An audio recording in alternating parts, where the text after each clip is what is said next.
this is an iHeart podcast. Guaranteed human. Work can be a little weird. Cringy training seminars, coworkers who won't stop talking about their plant, forgetting the mute button at an inopportune moment. We have to deal with a lot on any given workday. Sometimes it can feel hard to thrive and move forward in your career. Well, that's where LinkedIn comes in. LinkedIn helps you get ideas and insights from experts in your field, connect with people professionally, grow your network, and access tools designed to help you find the right fit for your next role. Whether you're just getting started, figuring out your next move, or looking to accelerate your career, LinkedIn is built to support you at every stage because LinkedIn is the network that works for you. Visit linkedin.com/knowstuff to learn more. Hey, everybody. The official Big Bang Theory podcast is back, covering seasons 3 and 4 of the show. Each week, host Jessica Radloff speaks with crew and cast members like Kunal Nair, Mayim Bialik, and Kevin Sussman. Hear about the Easter eggs you may have missed, behind-the-scenes stories, and how certain real-life relationships shaped some of the most memorable storylines. Watch the official Big Bang Theory podcast on HBO Max or wherever you get your podcasts. Welcome to Stuff You Should Know from HowStuffWorks.com.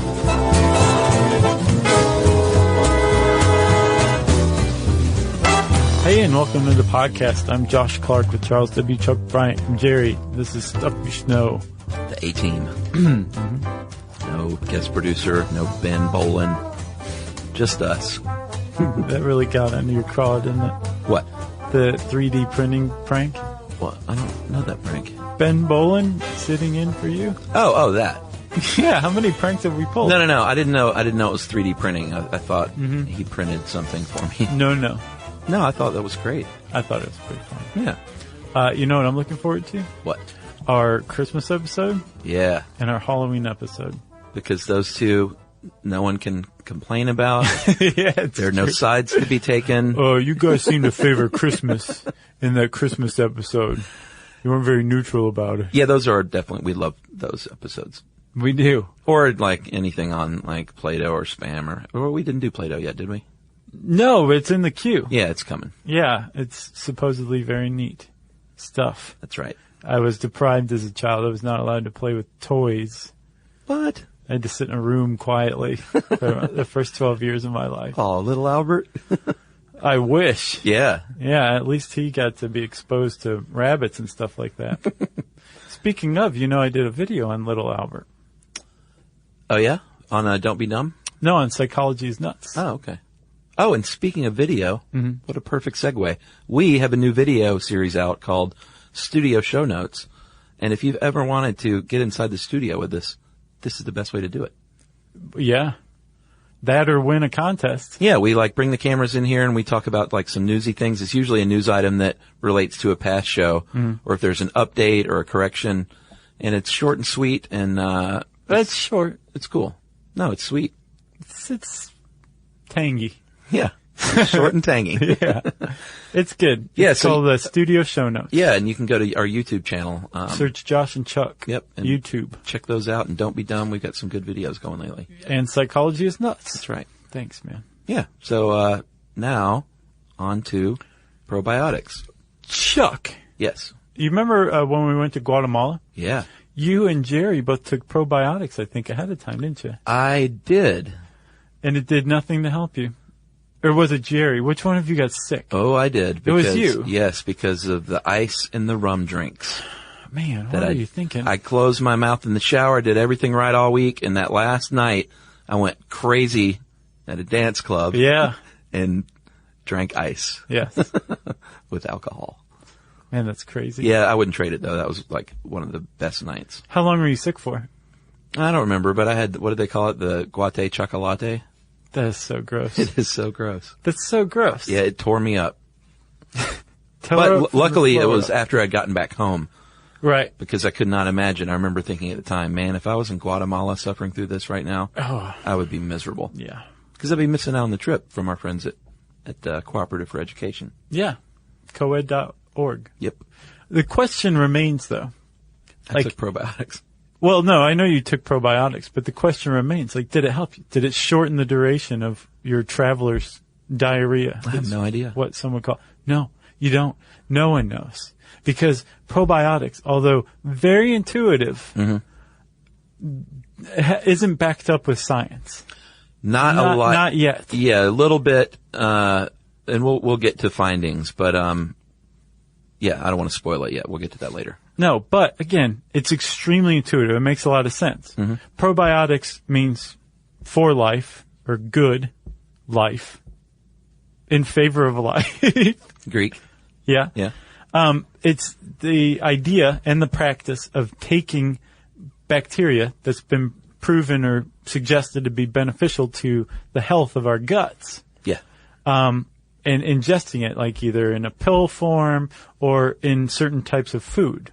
Yeah, Northern Europe and Japan have been big on this for a while. Yeah, as a matter of fact, the whole concept of eating bacteria to improve health rather than contracting disease comes from Europe, comes from Central Europe or Eastern Europe. There's a Nobel Prize winner, and his name was Eli, what is it?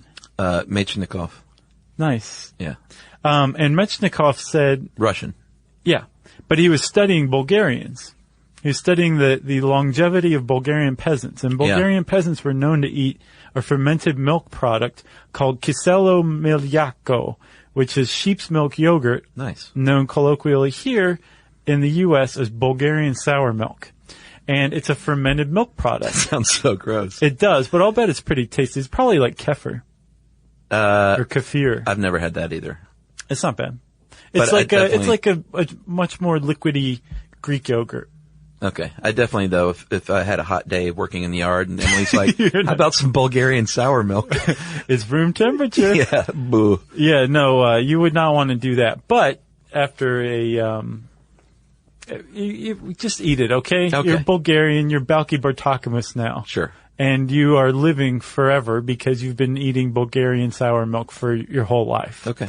So Mechnikov was studying this at the beginning of the 20th century, and in around 1907, he published this whole idea. Like, wait a minute, I figured it out. There is a fermented or fermenting bacteria called lactobacillus. Yes. That basically produces lactic acid during the fermentation process. Yeah. And it's in this food stuff. And if you eat this food stuff, you will gain health benefits from it. And everybody's like, shut up, you crazy Russian. You're probably friends with Rasputin or something. Yeah. And we're not going to listen to you. But it turns out he was totally right. Well, yeah, I think he was like, these are Bulgarian peasants. They should not be this healthy. No. You know? No. Because they don't have all the benefits of living in a different place and having a lot of wealth. No, and you saw Perfect Strangers. Like, Balki was not risk-averse, accident-prone. There were a lot of reasons he shouldn't have been alive. Was he Bulgarian? I think so. I didn't watch it. What? Yeah, I didn't watch it. I know the show, but I didn't watch it. Wow. You should go back and watch it. Yeah? Yeah. Yeah. It's a cute show. I like the dude and the other guy, too. Yeah. I don't know why I didn't watch it. Cousin What Larry. year was that? Was that 80s? Yeah, mid-late 80s, like 87, 88. I was watching Moonlighting. You could have watched them both. I don't think they were on in different time slots. You remember the time slot? Dude, the one where they have to move a piano upstairs. Classic. It is. It's great TV. Let me guess. Did they get it all the way to the top and it rolled back on somebody? I think that happened in the middle. Oh, man. Yeah. That Balki. So anyway, Mechnikov publishes his findings. They go largely ignored. And around the same time, actually a few years before, there was a Frenchman named Henri Tissier. And in 1899, 1900, he started studying the poop of healthy breastfed infants. Yeah. And he noticed that the healthiest ones all had something called, what he called bifidobacterium. So Y-shaped gram-negative bacterium. Yeah.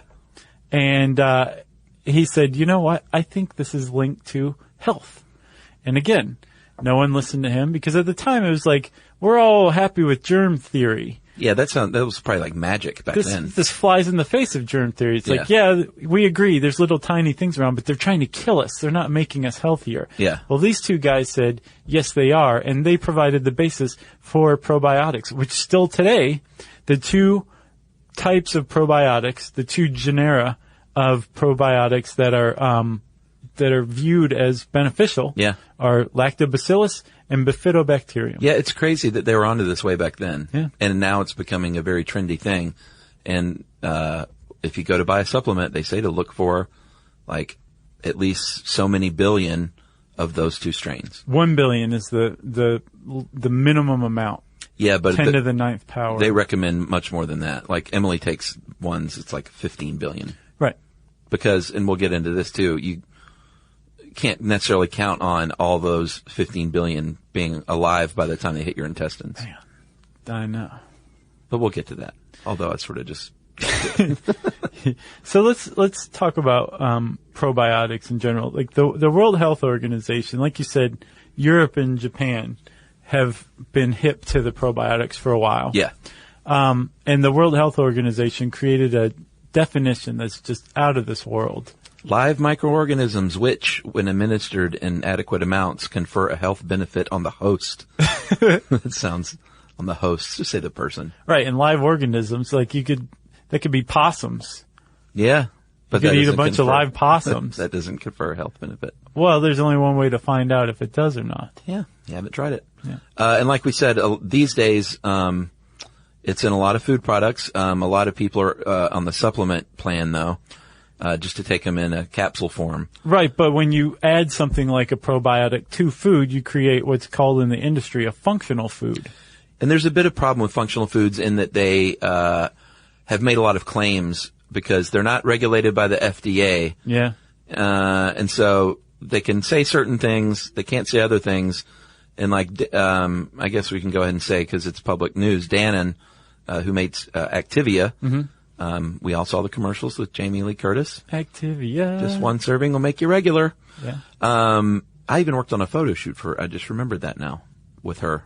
For Activia? For Activia. Wow. Way back in the day. And she got mad because a PA was taking pictures of her. Like mad? Yeah, she wasn't very nice about it. What did she say? Well, I was just doing that PA thing where you know there's a scene and you just try and get close and listen. Were you the one who was taking pictures? No. Gotcha. No, my friend was. And it was on the beach, and I just remembered him taking pictures and her, like she didn't smash his camera. She didn't Sean Penn him? But she had it smashed. Did she really? No. Oh, okay. She had it, she had the film taken from him, though. This is pre-digital. Oh, wow. Yeah, I just remembered that. Huh. I'm not knocking Jamie Lee Curtis. No, I mean, you know what it's like, the paparazzi following you all the way. You can't even get away from it on a film I've set. smashed a camera. But Dannon, did get into trouble because they overstated the effects. And while they're not under the FDA, the FTC got involved and said the Federal Trade Commission and called them out, and they had to stop making those claims of regularity. They had to stop making claims that it prevented cold and flu. Yeah, that's probably good. And they had to pay out $21 million to 39 state attorney generals, which, I guess those are fines? I couldn't get exactly how that happened. I'm sure it's settlements. They were sued. Well, no, I don't think they were sued. Yeah. And by the way, attorneys general. Yeah. Sorry, that was William Sapphire's ghost going through me. But they sue, like they get together and say, hey, like we're I guess they were lawsuits then. I just thought they were fines. Well, either way, they had to pay out money and they had to stop overstating these things and go to more generalized claims. Which they paid out $21 million, you say? Yeah, I mean, it may have ended up being more than that even. That's not too bad because the first year that Activia was out, according to this article, it made $100 million in sales. Yeah, they're like, whatever. Yeah, 21 million here. Take it. Stroke Who check. cares? But the point is, if Activia could make $100 million in sales, it's a yogurt, everybody. Yeah. $100 million in sales in the U.S. and it's a yogurt.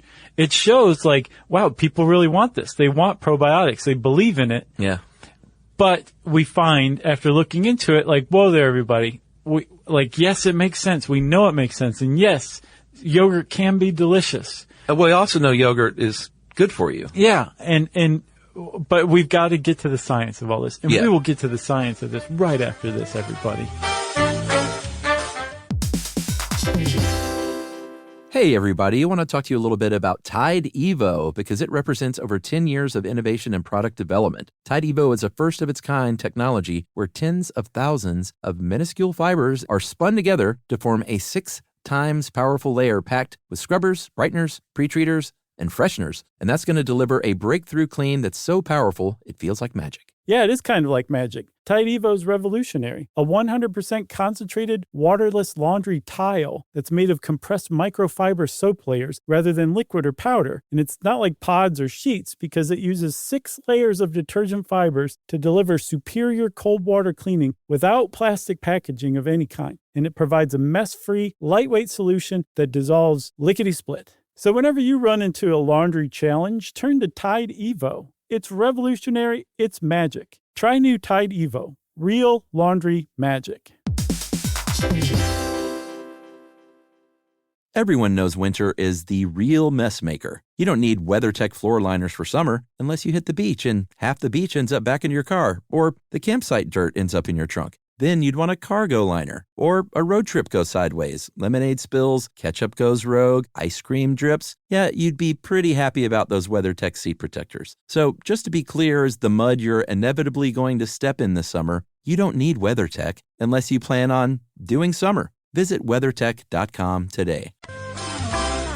So, Chuck, everybody's really hot and heavy to buy Activia to take probiotic supplements. Yeah. Like, everyone wants this to work because the idea of friendly little bacteria getting into our tummies and, tickling everything just right to make everything go well. Yeah. Especially like if you can't poop or something like that. Sure. Or if you're pooping a lot. Right. Then it's runny. Then this idea very much appeals to you. Yeah. Eat some yogurt, feel better. That sounds great. Mm-hmm. That's like what food ideally is supposed to do, is to make you feel better, not give you diabetes and keep you from standing up from the couch. Yeah. It's supposed to like make you jump on the beach and have someone's camera broken when they take pictures of you. Yeah. It's supposed to make you poop. Like, that's what food's supposed to do. And I think that's why Activia sold as much as it did. Yeah. And that's why people want this stuff to work. But like I said, we have to get into the science of it. And the science is there in some cases, but not nearly as far as it's being stretched at this point. Yeah, I went to the Harvard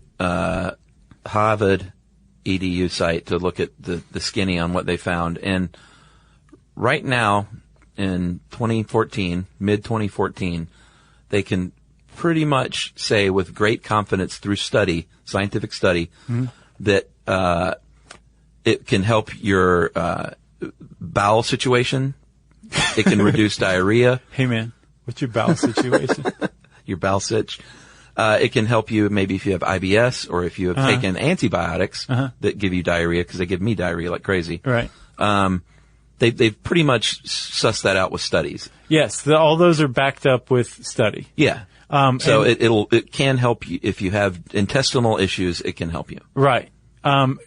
There are other intestinal issues that it's being touted to be able to help, like Crohn's disease. Yeah. Jury's still out on that, even though a lot of people are like, yeah, probiotics can help. And that would make sense intuitively because the beneficial probiotics like bifidobacterium and lactobacillus supposedly cut down on inflammation and an inflammation response. And that's what Crohn's disease is. Yeah. And they supposedly also can help with everything from vaginal infections to allergies, childhood allergies. All of these claims are being made about probiotics. And again, intuitively, they may help. They could conceivably help, but the science is not there backing it up. And that's not to say that the science is saying, no, right, we've shown that this doesn't have an effect. Right. It's at the point where these studies are just now beginning to be carried out. So a body of study on them is starting to now be amassed in the United States, at least. Yeah. It's a difficult thing to study because you have to study feces. Yeah. And I think Molly wrote this. Mm-hmm. She pointed out a good point. Even if you do study feces, and even if you do find that a certain amount of bacteria has made it all the way through into your feces, you don't necessarily know what exactly it did. Right. I mean, it'd have to be reported. Right. reported findings, like I felt better, or I didn't have diarrhea as long this time I took antibiotics. And there's a lot of dispute also over what constitutes an effective dose. And when you're talking about probiotics, what you're taking are called colony-forming units, CFUs. Yeah. And these are viable bacteria that can reproduce and spread and colonize your colon, right? Yeah. So this panel of, probiotic experts, academics, got together in, I think, Florida in October of 2013 and said, we've studied all the literature, we've done some meta-analysis, and this is what we've concluded. And they recommend that you take no less than 1 billion colony-forming units, CFUs. Yeah. So it's 10 to the 9th power. And like you said, Emily takes some that are like 15 billion colony-forming units. And that they also said that we need to study more particular species and strains. Right. Because if you say bifidobacterium or lactobacillus, you're talking about an entire genera of bacteria. Yeah. Not even like a strain or species, a genera, right? Yeah. And you can't say, oh, bifidobacterium is good for Crohn's. That's like saying red pills make you healthy.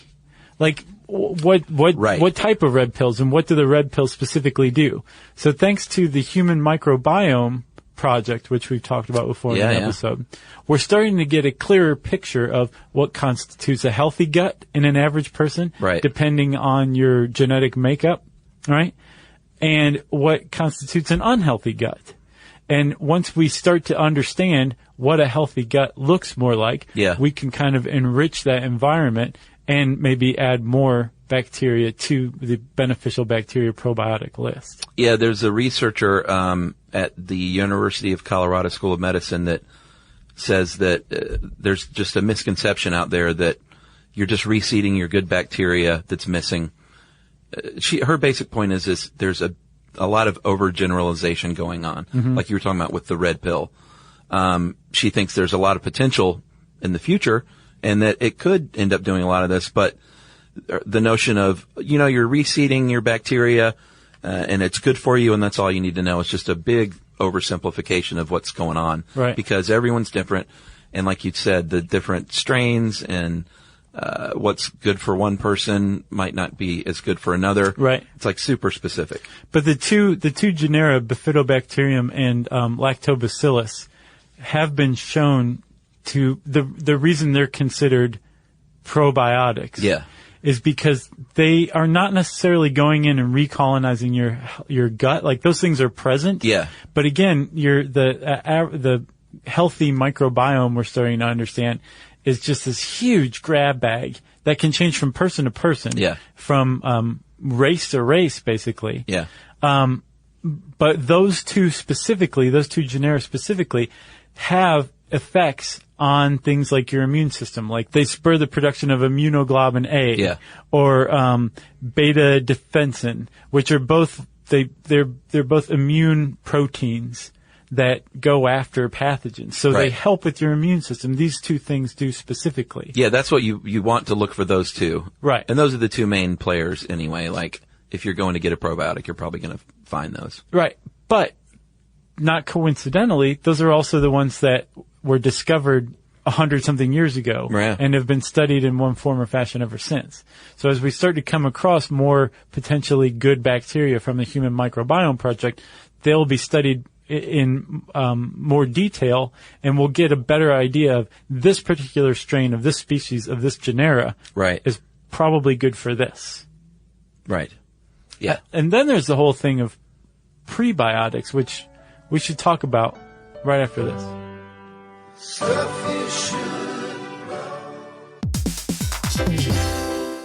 Hey everybody, I want to talk to you a little bit about Tide Evo because it represents over 10 years of innovation and product development. Tide Evo is a first-of-its-kind technology where tens of thousands of minuscule fibers are spun together to form a 6 times powerful layer packed with scrubbers, brighteners, pre-treaters, and fresheners. And that's going to deliver a breakthrough clean that's so powerful it feels like magic. Yeah, it is kind of like magic. Tide Evo is revolutionary. A 100% concentrated, waterless laundry tile that's made of compressed microfiber soap layers rather than liquid or powder. And it's not like pods or sheets because it uses 6 layers of detergent fibers to deliver superior cold water cleaning without plastic packaging of any kind. And it provides a mess-free, lightweight solution that dissolves lickety-split. So whenever you run into a laundry challenge, turn to Tide Evo. It's revolutionary. It's magic. Try new Tide Evo. Real laundry magic. Everyone knows winter is the real mess maker. You don't need WeatherTech floor liners for summer unless you hit the beach and half the beach ends up back in your car, or the campsite dirt ends up in your trunk. Then you'd want a cargo liner, or a road trip goes sideways, lemonade spills, ketchup goes rogue, ice cream drips. Yeah, you'd be pretty happy about those WeatherTech seat protectors. So just to be clear, as the mud you're inevitably going to step in this summer, you don't need WeatherTech unless you plan on doing summer. Visit WeatherTech.com today. Okay, so you're in the store and you want to get something good for your gut because you've been pooping, you've had diarrhea, and you just got general trouble with your stomach. Malaise forever. Malaise forever. You go in and you see probiotics and you think, hey, I've heard of those on the news. Jamie Lee Curtis is dancing on the beach. Right. Coating herself with yogurt, and she's doing great. But the prebiotic, what in the world is that? That is not the same. Prebiotic spurs this growth of these bacteria. It's like food for probiotics. Yeah. Instead of a probiotic, which is the actual bacteria you're ingesting, prebiotics will help them grow. Yeah, you're giving it a nourishing environment to grow in. And you can take them both at the same time. Yeah, there's something called symbiotics, which is a prebiotic and the probiotic. So it's the food and the thing that eats the food all mixed together. And things like yogurt, kefir, kimchi, miso, sauerkraut, fermented foods like that. They have it naturally. Those are symbiotics. Yeah. They have both. And in prebiotics, it's kind of just fiber in a lot of cases, dietary fiber that they like to eat. Oh, yeah? And ferment. All right. Well, we talked earlier about you don't know exactly how much you're getting in some of these foods. That's a problem because you don't know you don't know what dosage you need. Yeah.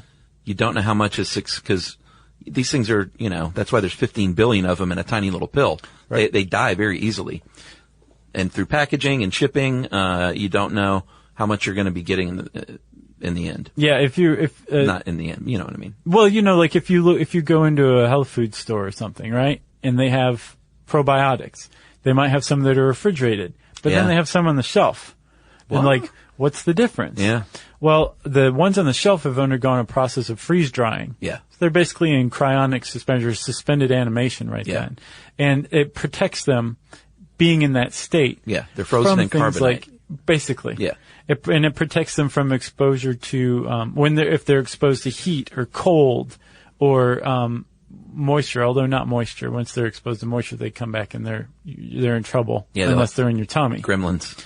But, so those have been freeze-dried. The ones that are in the refrigerator are likely not freeze-dried, and they're much more fragile. Yeah, that's what Emily's are, refrigerated and expensive. Well, yeah, because it costs a lot more to take care of them, to keep them in a state of life. Yeah. So that they can have an effect.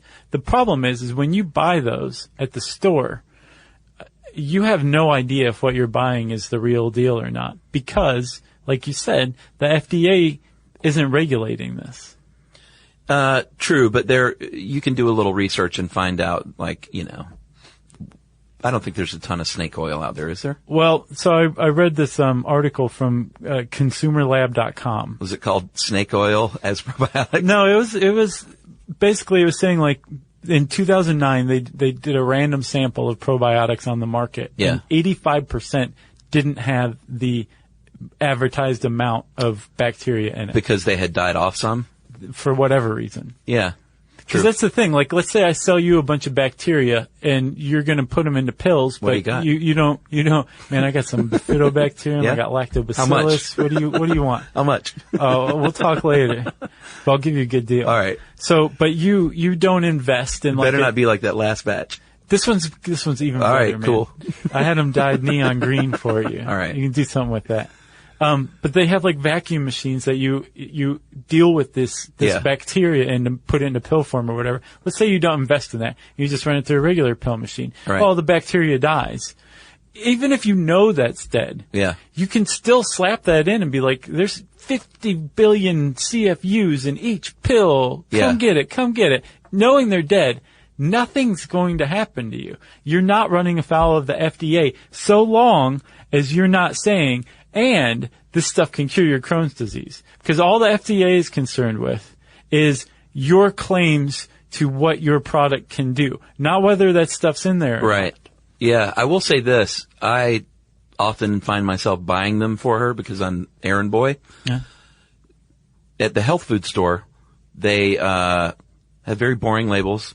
They look more like medicines. Right. And they say, 15,000, or 15 billion, sorry. Mm-hmm. 15,000. 15,000. Yeah, wow.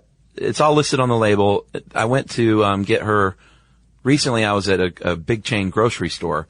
And she said, hey, I'm out, just see what they have there. Right. And I knew they wouldn't have the stuff that the health food store had. But I perused, and what you find in the grocery store are major brands selling what to me looks like a bunch of BS. Yeah, for sure. I mean, why not? If people want to buy $100 million worth of Activia, and you're a supplement manufacturer, why wouldn't you get in on that? You already know the ins and outs of the federal regulations. Here, sucker, buy this. Yeah. That's the problem. Like, even with the good stuff that you trust at the health food store, it's not necessarily snake oil. It is probably made in earnest. Right. But the key is, it may have undergone, like the refrigerator truck maybe broke down on the way, and the whole batch was ruined. They're still going to sell it, and they'll still, there's no repercussion, and you will have no idea whether it's effective or not. That's why we need, probiotics probably do work. Yeah. But we have to figure out how much is the right amount, and how to deliver that amount in a way that is going to basically stay effective throughout the production and transportation and distribution segments. Yeah, some kind of regulations. And then when it hits your stomach, it's going to survive your stomach and then dissolve in your gut, which is what's supposed to happen. Yeah. So we're just not quite there yet. No. But that doesn't mean that those probiotics that you trust don't actually work. They very well may work. Yeah, and the consensus that everyone agrees on is you're not going to hurt yourself by taking probiotics. Right. There have been studies that have shown, like, if you're a healthy person, it may not do anything for you. Right. But it's probably not going to hurt you. But there was one big exception with pancreatitis. In this article, there's a study that's cited to where a group of people who had pancreatitis, 300 patients with pancreatitis, some received probiotics, others received a placebo, and even with everything else being equal, all things being equal, the people who were taking probiotics, 24 of them died, which is twice the number of the deaths in the placebo group, which is just weird. That is weird. And then also, if you have a lowered or compromised immune system, you probably should avoid probiotics, is the other warning that I came across. I've also seen that it could possibly maybe help with not getting cancer, but you shouldn't take them if you're getting cancer treatment. But I don't know if that's right on either. I haven't heard that one. Some Canadians have researched, and they think, and see, this is still the Wild West. Like we said, like there's so many claims that they think might, like in 10 years, this would be a completely different show. But researchers in Canada have linked supplements to lower levels of anxiety. Oh, yeah? And stress. And this past December, the British Journal of Nutrition found that women supplementing their diet were more likely to lose weight compared to the placebo. Again, like there's that But that whole, just could be correlation too. You never know. But it makes sense because there's that mind-gut connection where, like, the vast majority of our serotonin is produced in our gut and travels up to our brains. Yeah, well, that's what the Canadians are thinking exactly that as far as stress reduction. They're thinking that's a two-way street there. So what do you do in the meantime? You buy the yogurt and just take a bath in it. That's one thing you can do. If you have especially if you have some sort of gut-related disease or condition, find peer-reviewed academic articles on what probiotics may or may not work for that condition, and then try that. Yeah. Go find the best ones you can find, or the ones that you trust the most. And the National Institutes of Health actually has a pretty open-minded probiotics page, several probiotics page. Yeah. But at least the one on lactobacillus gives recommended doses for different, I guess, bowel conditions. Yeah, I bet you it's probably not the hardest thing to get some funding for studying this stuff right now. Yeah, really. It's probably a good time to be in that research. The microbiome is so hot right now. Yeah, they're testing all kinds of things. The lady from Colorado said that they've done studies in rodents that suggest that certain microbes might mitigate a high-fat diet. So maybe it could help treat obesity. Who knows? Who knows? This is one we should definitely follow up on with studio show notes. Oh, we will, man. In a year. Okay. If we're still doing that show. We are. By God. You got it? Yeah, I got nothing else. They won't hurt you. They could help. Give it a try. Although, again, if you have pancreatitis, look into it. Yeah, and compromised immune system. And again, I suggest to not, if you really want to see if it works, go to the nutrition health food store, spend a little money on the real deal. Don't buy the little box at your grocery store that has it has a lot of pictures of people smiling and things. I say no. Okay. Wise words from Chuck. Yeah. If you want to know more about probiotics, you can type that word in the search bar at howstuffworks.com. And since I said search bar, it's time for listener mail. This is an archaeologist wrote in to say we did a good job. Nice. Guys, I'm so relieved. My faith is maintained. I always knew you weren't experts. But you do a lot of research, and so I take things you say with a pinch of salt. But you were really spot on with my field of expertise with archaeology. And I'm going to trust you more from now on. Since university, I've done digs, the Viking Age in New York, the Talayokic Bronze Age in Majorca, and the Hellenic Byzantine period in Georgia. So he's done a lot of digs. Yeah. He's touting his digs. I've encountered many different archaeological methods, and from now on, I think I'll refer them to your podcast. Though you only use the example of excavating by meter square holes, which always causes a single tear to roll down my cheek when an entire site is done like that. You also mentioned the B word, brush, which must never be spoken of, let alone used on a dig. It smears what you're excavating and makes it hard to see. So apparently they don't brush. Maybe I bet it's air, canned air or something. Oh, yeah. Or they just go... Yeah, exactly. Movies get it wrong then, because everyone uses a brush in the movies. Sure. Everybody knows that. Maybe this guy is getting it wrong. More movies. Overall, though, guys, I give you a 9 out of 10. You covered all the important bits like uniformitarianism, the conflict between civil engineers and archaeologists at a development, illegal antiquities, and the thorny issue of returning artifacts to their country of origin. What is that, repatriation?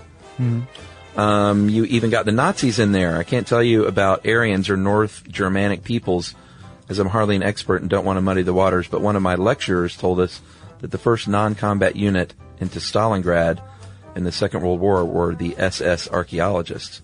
They were digging a Bronze Age burial mound in earshot of the siege guns. So that is all the best from Will, the archaeologist in Sussex, England. And not a fan of brushes. I'm sorry, he says Sussex, UK. Yeah. You just dodged a bullet there. That was close. Thanks a lot, Will. We appreciate that. We're glad we gained your trust, or it was fortified by our archaeology episode, which I think both of us liked. That was a good one. It was. If you want to let us know how we regained your trust, or gained it, or it was fortified, or whatever, well, who cares? Just let us know. Whatever you want to let us know. You can tweet to us at SYSK Podcast. You can join us on Facebook.com/StuffYouShouldKnow. And as always, send us an email to stuffpodcast@howstuffworks.com. And as always, join us at our home on the web, stuffyoushouldknow.com.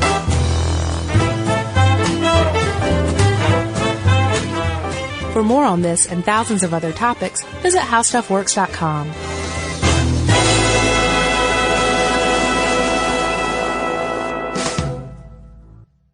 Everyone knows winter is the real mess maker. You don't need WeatherTech floor liners for summer unless you hit the beach and half the beach ends up back in your car, or the campsite dirt ends up in your trunk. Then you'd want a cargo liner, or a road trip goes sideways, lemonade spills, ketchup goes rogue, ice cream drips. Yeah, you'd be pretty happy about those WeatherTech seat protectors. So just to be clear, as the mud you're inevitably going to step in this summer, you don't need WeatherTech unless you plan on doing summer. Visit WeatherTech.com today.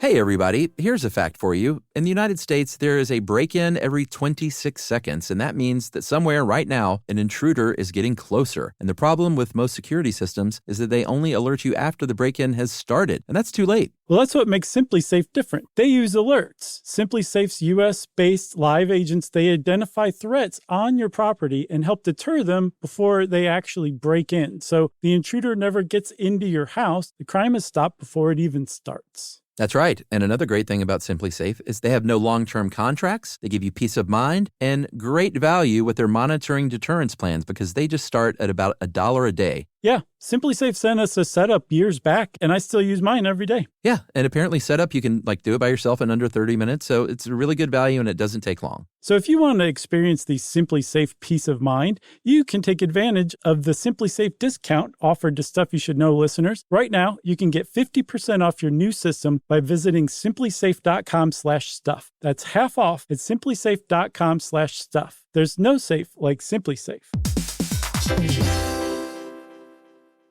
This is an iHeart podcast.